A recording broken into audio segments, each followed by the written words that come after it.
सोयरा राणी साहेब, मोहीम म्हटली की अख्खा रायगड 20-22 वर्षांचा होतो आणि त्याबरोबर आम्ही देखील तरुण होतो, अगदी 20-22चे. आणि मग दौडधूप, त्या हुलकावण्या, गनिमी कावा, कवड्यांची माय द्या.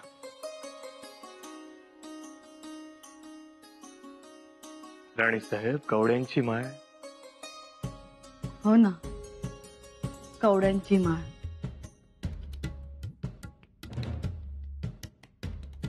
सोयरा राणी साहेब, आम्ही कवड्यांची माळ मागितली. हो.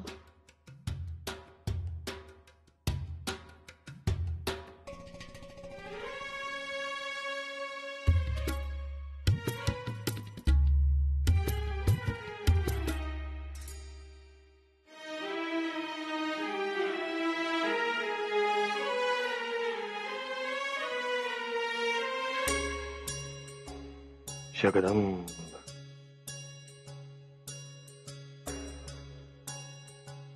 खूप उत्साह येतो अंगात, असं संचारत. घोड्यांच्या खिंकाया, हत्तींचे ते चित्कार, तलवारींचा खणखणात, मन बेभान होतं. राणी साहेब, करा द्या.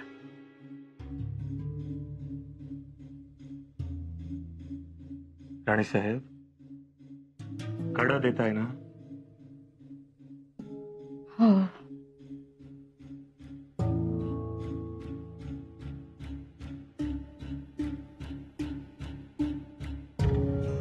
काय झालं राणी साहेब? आज नेहमीसारखं तुमचं लक्ष नाहीये. सगळं ठीक आहे ना? हो. म्हणजे आम्ही तुम्हाला कडं मागितलं, पण आम्ही आपल्या वर्णनात रमलो होतो. क्षमा असावी.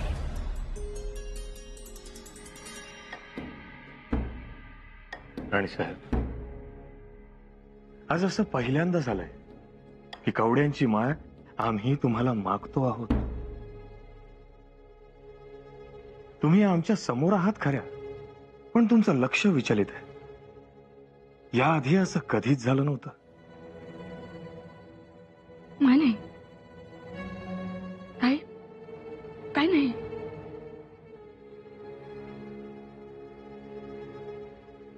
आमच्याकडे बघा. काय आहे? बघा म्हटलं ना. बघा काय झालं, बोला. नाही, तुम्ही आमच्या समोर आहात खऱ्या, पण आमच्या बरोबर नाही.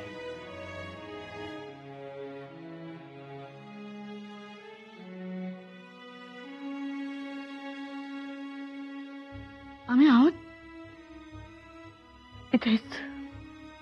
सोयरा, काही बोलायचं असेल तर ते बोला, मन मोकळं करा. कारण आमच्या सोयरा राणी साहेब आमच्या समोर आहेत, पण आमच्या सोबत नाहीत. हे आम्हाला निश्चितच रुचणार नाही.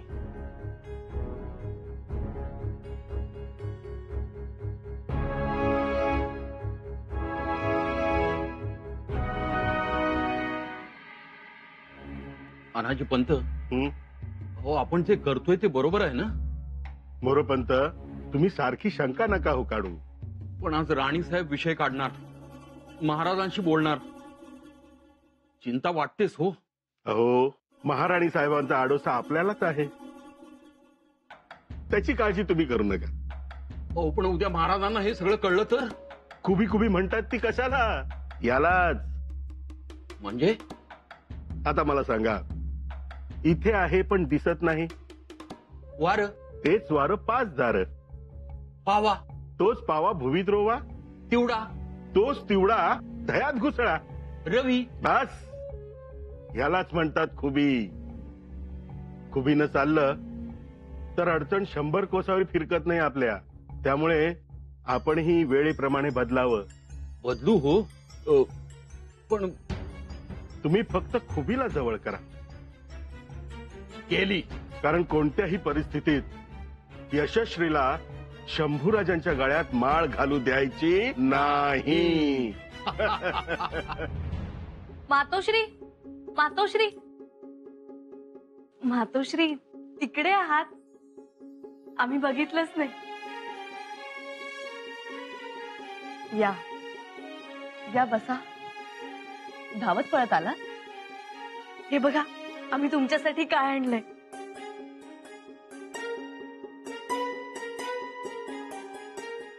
ओल्या नारळाच्या वड्या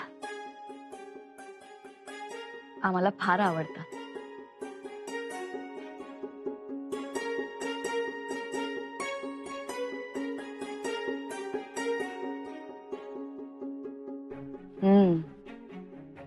छान जमून आले. अजून आणू? खूप केलंय. नाही, नको, तुम्ही खा. युवराजांसाठी केल्या होत्या. आम्हाला म्हणाले आता आम्ही मोहिमेवर जाणार, मग तिथे आम्हाला तुमच्या हातचं खायला मिळणार नाही. मग रोज सांज सकाळी त्यांच्यासाठी नवे पदार्थ बनवतो, सोबतही देऊ म्हणतो. खूप छान. आम्ही महाराजांसाठी काही बाई करत असायचो. आणि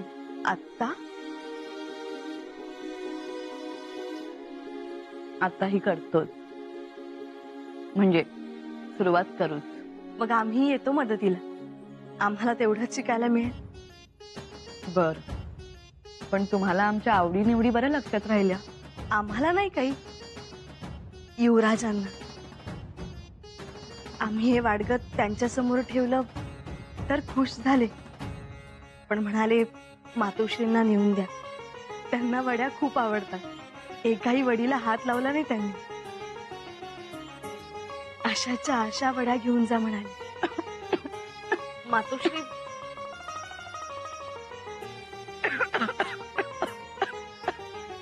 पाणी घ्या. आठवण ठेवली आमची. सावकाश.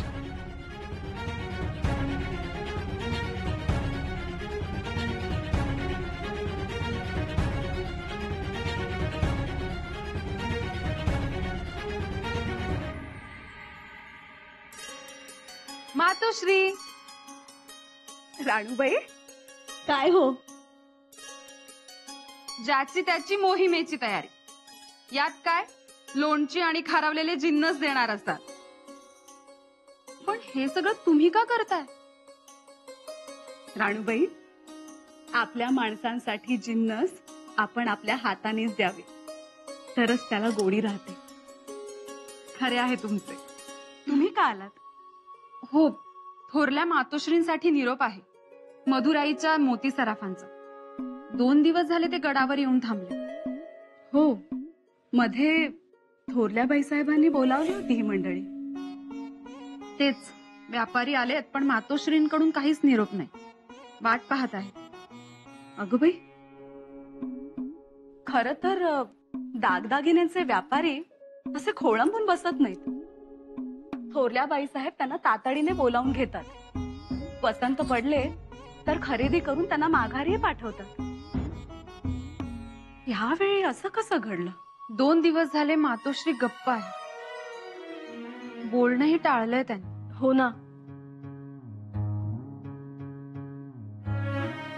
मातोश्री, आम्ही त्यांच्यासाठी नारळाच्या वड्या घेऊन गेलो होतो आणि युवराजांनी पाठवल्यात म्हणालो तर गप्पच झाल्या. म्हणजे त्यांचं खाण्यापिण्याकडे लक्ष नाही. हो ना. आम्ही त्यांना बोलतं करण्याचा प्रयत्न केला, त्यांना हसवण्याचा प्रयत्न केला, त्यांना चिडवलंही, पण आम्हाला नेहमी सारख्या वाटल्या नाहीत त्या. आम्हालाही तो तुटकपणा जाणवला. सकाळी आमच्या समोरून गेल्या, पण त्यांचं आमच्याकडे लक्षच नव्हतं. मोत्यांचे व्यापारी ताटकळत बसले, याचा अर्थ तोच. आम्ही भेट घेऊ त्यांची. अशा जीवाला काळजी लावतात आणि पुन्हा काही बोलणार नाही. राणीसाहेब, बाळराजे काही खातच नाही आणि खाणारही नाही. काय झालं? खातचा नाही?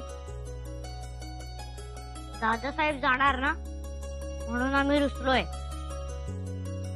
असं करायचं नाही. खाऊन घ्या. नाही म्हटलं ना. महाराजे, कुठे त्यांचे बाळराजे? दादासाहेब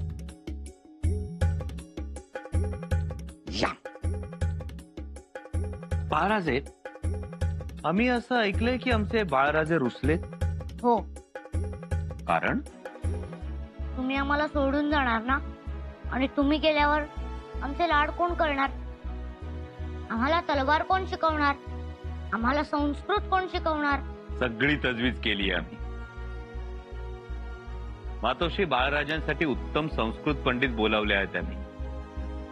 शिवाय शस्त्रांचं ज्ञान देणारे सुद्धा गडावर हजर झाले, आणि ते एवढे वाकबगार आहेत की आम्ही माघारी येईपर्यंत तुम्ही आमच्याशी तलवार खेळण्यायोग्य झाला असाल. खरंच? पण त्यासाठी तुम्हाला नियमित सराव करावा लागेल. सकाळी लवकर उठावं लागेल, व्यायाम करायचा आणि दणकून भाकरी खायची. हो, खाऊ आम्ही. पण आता उपाशी आहात, त्याचं काय? बाळराजे, तुम्ही जेवला नाहीत अजून? रुसल्यानंतर कसं जेवणार आम्ही? कुणावर रुसला आहात? तुमच्यावर. आमच्यावर? होय, मग ठीक आहे, आम्हीच तुम्हाला भरवतो. आम्ही सुद्धा अजून जेवलो नाही आहोत. चला. चला. पण एक, आम्ही इथं नसताना असं रुसायचं नाही, मातोश्रींना त्रास द्यायचा नाही. नाही देणार. आज्ञेत राहाल? आज्ञेत राहू. मग द्या वचन. वचन. जा.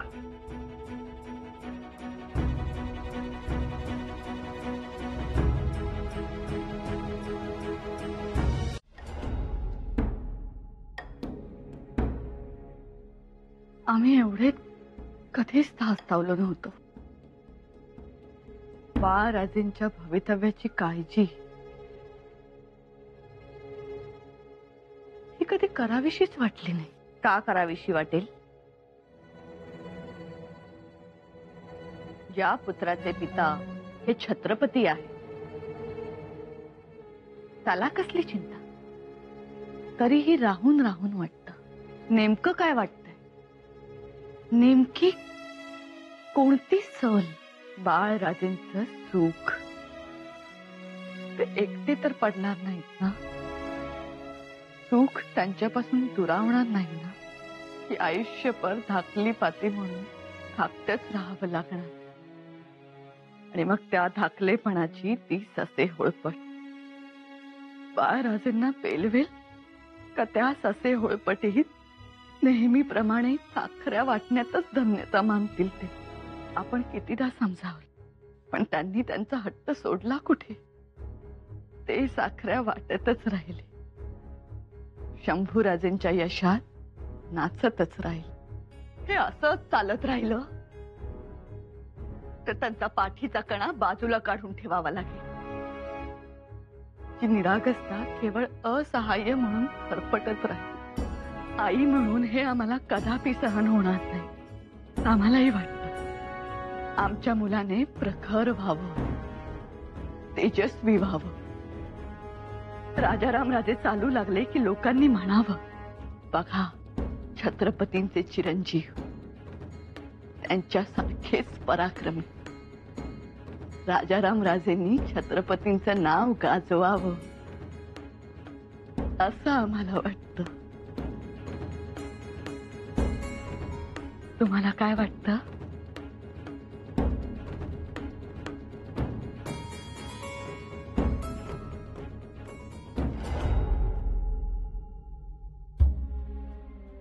एक आई म्हणून तुझ्या विचारात आईचीच व्याकुळता भरलीये. त्या मागणीत लाचारी जास्त आहे.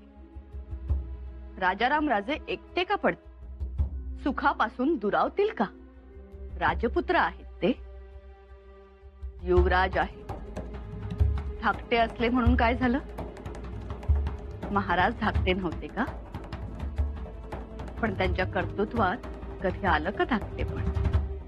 राजाराम राजे प्रत्यक्षात रामराज्य निर्माण करतील.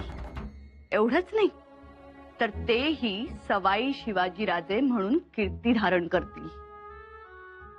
ते जेव्हा एखाद्या युद्धावरून येतील तेव्हा त्यांच्या पराक्रमाबद्दल लोक साखऱ्या वाटतील, स्वराज्यातील रयत त्यांच्या मागे पुढे धावेल, त्यांना मुजरा करतील, त्यांच्या समोर पायखड्या टाकतील आणि राजा रामराजे त्यावरून येतील.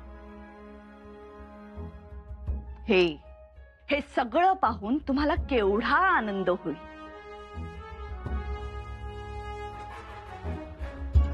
पण शंभूराजेंचं काय?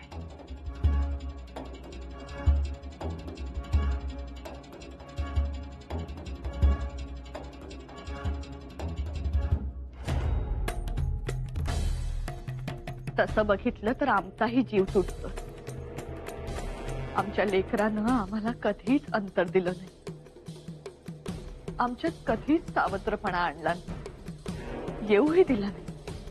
आग्र्याला गेले होते, बाळराजेंपेक्षा वर्षाने मोठे असते, परंतु आम्ही सांगितलं म्हणून शाल घेऊन आले. एवढी थंडी, गारठा, परंतु शाल घेऊनच आले. शाल घेऊन आले नाही, त्यांनी आणली ती वात्सल्याची मशाल. तेही विसरता येत नाही. मग आता काय करायचं? कशाचं? वाटणी मागावी का? मागावी? तो अधिकार आहे त्यांचा. बाळराजेंचं भविष्य आहे त्यात. वाटणी म्हणजे 3 अक्षरी बेलाचं पान. अलगद तोडावं आणि बाळराजेंच्या मस्तकी धरावं. मग शंभूराजेंच्या मस्तकी का धरू नये? सगळ्याच प्रश्नांची उत्तरं आता देता येणार नाही.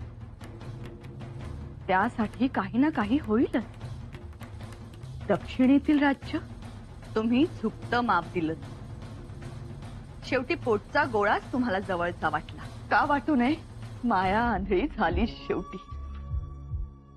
झाला शेवटी तुझा भाव. बिलकुल नाही. मग अत्यंत परिश्रमानं उभ्या राहिलेल्या स्वराज्यात अखेर वाटणी मागितली. वाटणी कुठे झाली नाही? रामायणात झाली, महाभारतात झाली.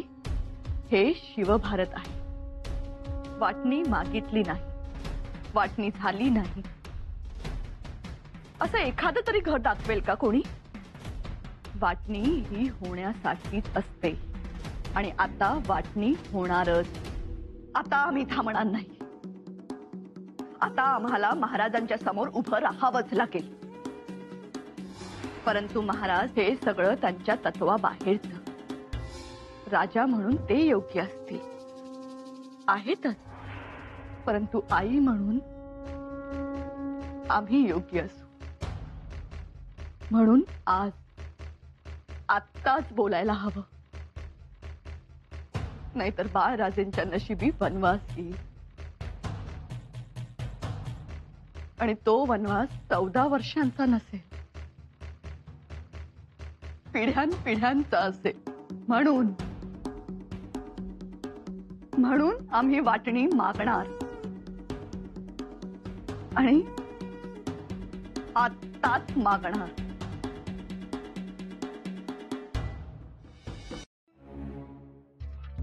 महाराज, थोरल्या राणीसाहेब येत आहेत. राणीसाहेब वर्दी देऊन बोलवा त्यांना.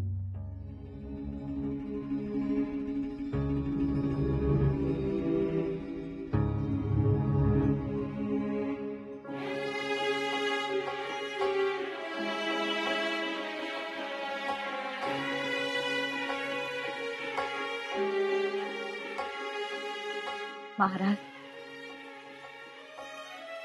या राणीसाहेब, आणि आज वर्दी देऊन. कामात असाल तर? आम्ही कामात आहोतच, पण तुम्ही बोला.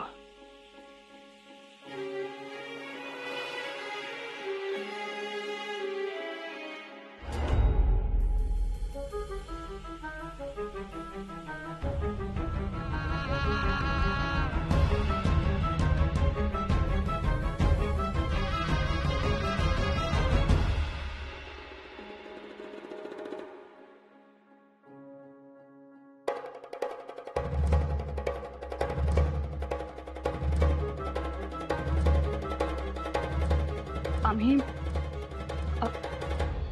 आपले